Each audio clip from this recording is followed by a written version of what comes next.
نیا سال آ گیا تو پھر کیا کریں بھائی؟ نیا سال آ گیا تو آپ کیوں کود رہے ہیں؟ آپ کیوں ناچ رہے ہیں؟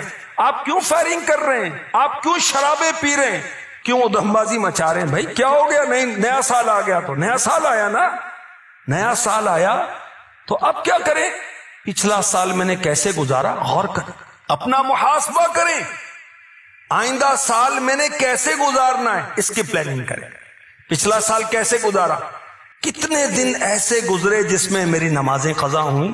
اے بندے غور تو کر، رب کی بارگاہ میں پلٹ کے جانا ہے۔ پچھلے سال جو رمضان آیا روزے پورے رکھے تھے؟ اگر زکوٰۃ مجھ پر فرض تھی کیا زکوٰۃ پوری دی؟ پچھلے سال میں نے کتنے نیک کام کیے؟ اے بندہ خدا اس کا حساب تو لگا۔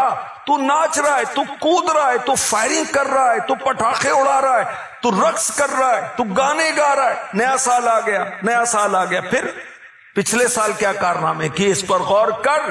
تجھے رب کی بارگاہ میں پلٹ کر جانا ہے اور آئندہ سال تجھے کیا کرنا ہے اگر آئندہ سال ملا، کیونکہ نیو ایئر نائٹ پر بہت سارے فائرنگ سے ہلاک ہو جاتے ہیں، وہ خود ہی اپنے آپ کو مار لیتے ہیں یا کسی عزیز کو فائر لگ جاتا ہے۔ بہت سارے شرابیں پی پی کے ایسے بے ہوش ہوتے ہیں کہ اسی حالت میں موت کا شکار ہو جاتے ہیں۔ ہمارے اسلاف اپنا محاسبہ کیسے کرتے تھے؟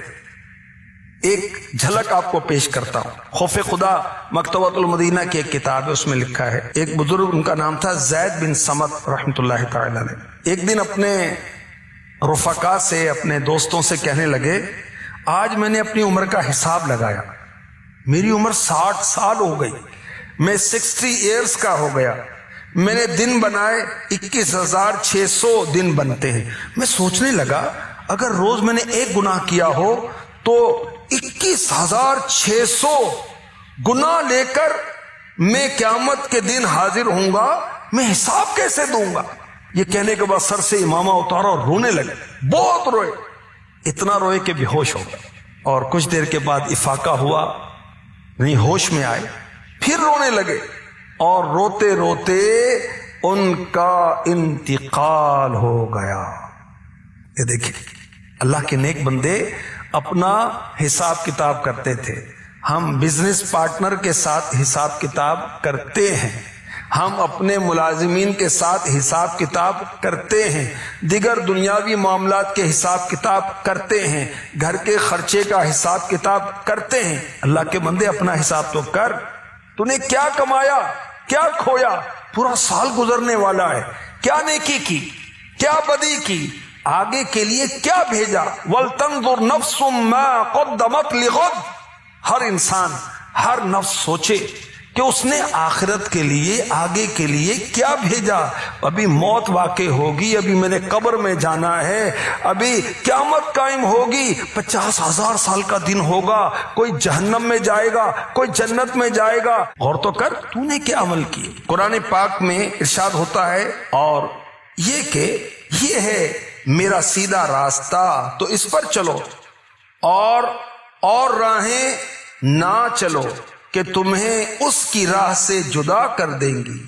یہ تمہیں حکم فرمایا کہ کہیں تمہیں پرہیزگاری ملے۔ تو کیا کہا گیا کہ دوسروں کے راستے پر نہ چلو۔ ہمیں ہمارا رب فرما رہا ہے دوسروں کے راستے کون سے ہیں؟ جو چیز اسلام کے خلاف ہے وہ دوسرا راستہ ہے، جو یہودیت والا انداز ہے وہ دوسرا راستہ ہے، جو عیسائیت والا انداز ہے وہ دوسرا راستہ ہے، کسی کافر کا انداز ہے وہ دوسرا راستہ ہے۔ اسلام کے خلاف چلیں گے تو یہ دوسرا راستہ ہے۔ ہم نے سیدھا راستہ چلنا ہے، سیدھا راستہ جو میرے آقا علیہ الصلوۃ والسلام کی طرف لے کے جاتا ہے، ان سے ان کے رب کی طرف لے کر جاتا ہے، جنت کی طرف لے کے جاتا ہے، امن کی طرف لے کر جاتا ہے، راحت کی طرف لے کے جاتا ہے، سکون کی طرف لے کے جاتا ہے۔